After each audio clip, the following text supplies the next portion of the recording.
Let's go for it!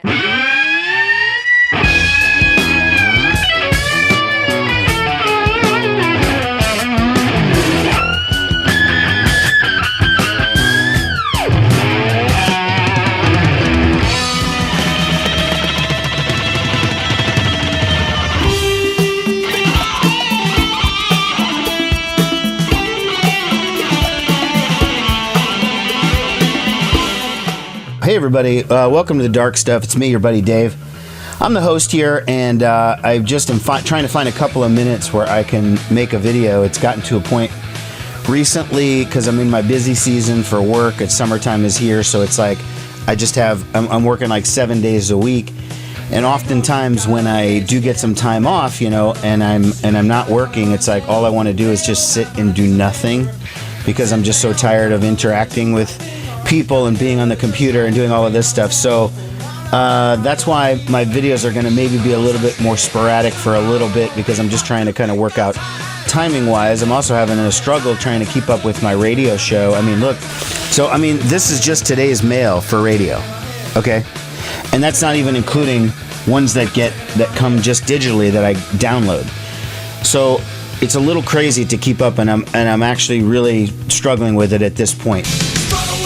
So if anything is going to get the short shrift, unfortunately, it's going to be the Dark Stuff channel, just because the radio I have to do. I'm paid for every week. I have to do that. And my job is how I actually, you know, pay the bills and shit and buy records and whatnot. So kind of need to do those two things. So I'm in this process where I'm trying to work out, trying to find a way that I can find more time to do this. Having said all that, I do have a couple of things that I've recently picked up that I wanted to talk about as quickly as I possibly can, but you know me, I tend to ramble. Okay, this first record here is from David Nance and Simon Joyner. Okay, it's a collaboration that those two did where they do the entire Rolling Stones album, Goat's Head Soup.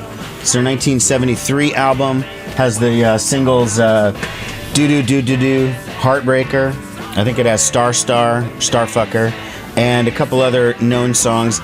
And the two are doing it really under the radar. As you can see on the cover, it doesn't really say anywhere that what it is, because you could get in a lot of trouble if you're not actually paying copyright stuff. And there is actually a letter, and I don't know if this is real or not, but it's a letter from who claims to be the Rolling Stones attorney, telling them to cease and desist doing this order. And what's funny is that they are it's like a polite English lawyer or something, because then at the end it says, I wish you the best of luck with your careers, you know, which usually if you're telling somebody to stop doing something because you want them sued. So what is this exactly? Well, it is a track-for-track recording of Goat's Head Soup. It's done real lo-fi basement style. It's just intended as a fun exercise for Nance and Joyner. And, you know, I don't know what else to tell you. I know David Nance has a new record coming out in a few weeks. It's going to get a lot of national attention. You're going to start hearing his name more often. I talked about him last summer when he had a record out last year. I've shown some live clips in previous videos, and he does play here a lot, including the other night, a one-night only, him and Simon Joyner doing that Stones album, and it was at a record store here not far from my house, and unfortunately, I ended up working till 10, and by the time I got finished working and doing everything, I just didn't have the energy, you know, so I missed it, and I know it was a one-time only thing, and I feel bad about it, but what can you do? The album is cool, I like it. I don't know if they're distributing it anywhere. I picked it up locally, and the band, they're selling it on consignment. If you're interested in maybe obtaining a copy and you can't find it anywhere, message me. I'll see if they still have them locally, and I'll maybe pick one up for you, and you can pay me back or whatever. But other than that, I don't think they're distributing it because they're trying to keep it under the radar, obviously. That was for sale at Almost Music, that David Nance record. I also picked up at the same store a really nice copy of Joe Jackson, Night and Day. One of my favorite albums. This is Joe's 1982 album. It was a monster hit. It had Steppin' Out was a big single. Breaking Us in Two was a big single. Real Men was a big single.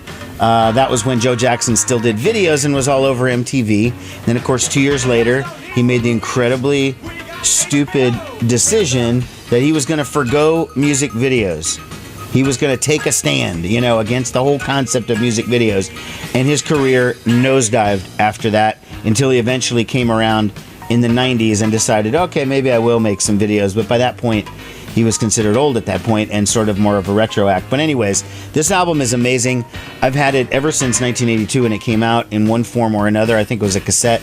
Then I've had the CD for a long time. The CD sounds terrible. It is just really bad mastering. At least mine is a first wave CD. I don't know if there's newer versions. Sounds great on vinyl though. Excellent. So night and day, fantastic record. The last thing I picked up at Almost Music was this thing, which is a Stiff Records live compilation. So all of the old artists from the late 70s on Stiff Records. I guess you'd be talking about like Nick Lowe, Elvis Costello, Ian Dury and the Blockheads, Reckless Eric, Larry Wallace's Psychedelic Rowdies. Those are the groups on here.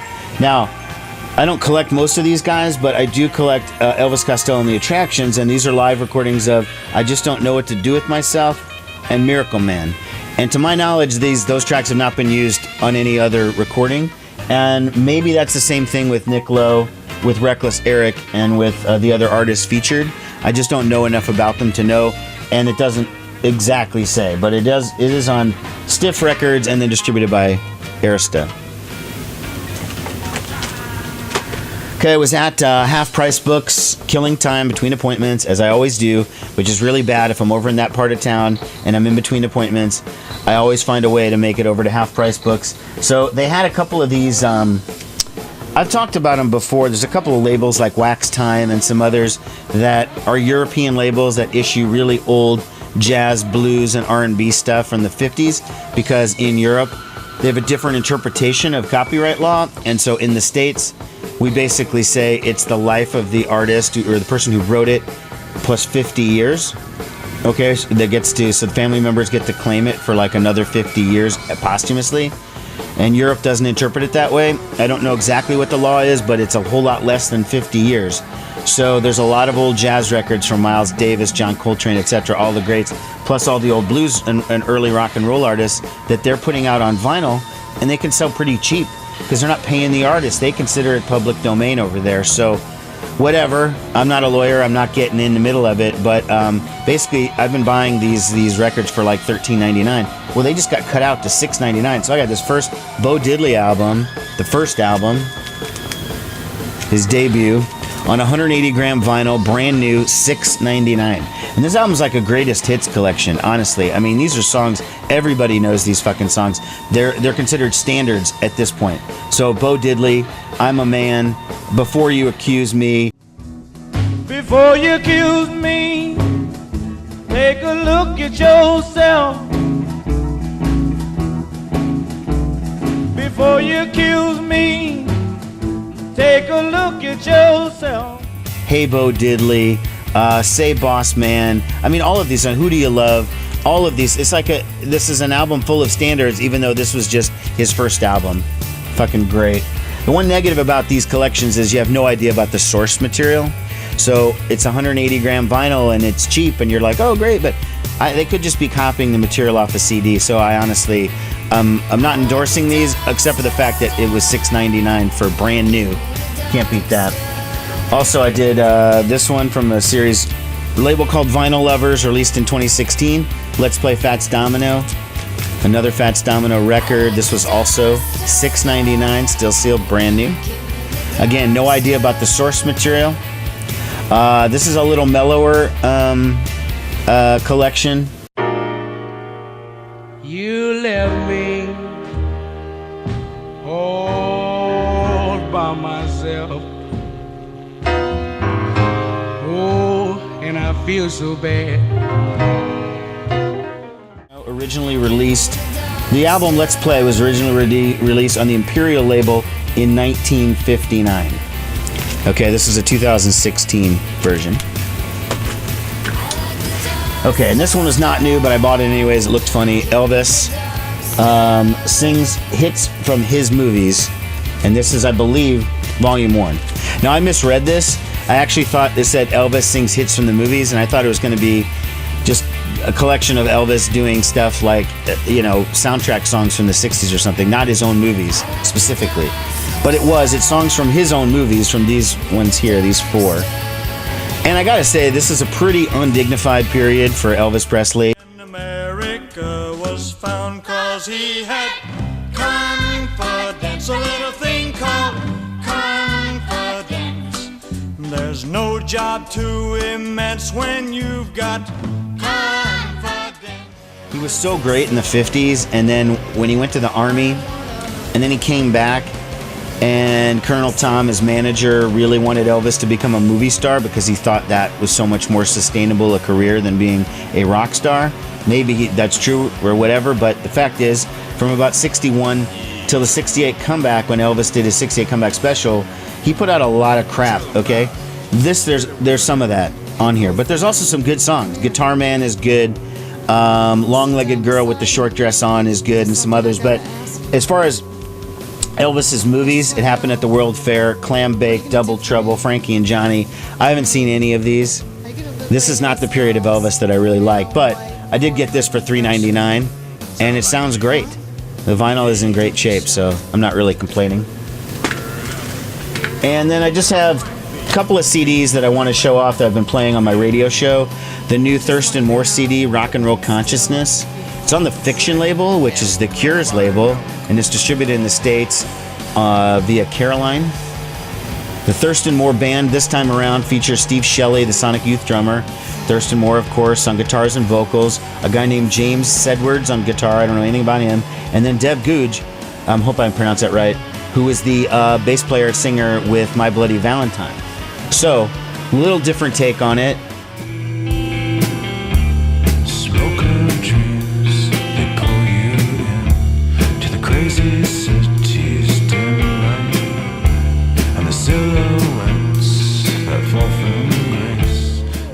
How does it fare compared to other Thurston Moore solo versus Sonic Youth versus whatever? Right along those same lines.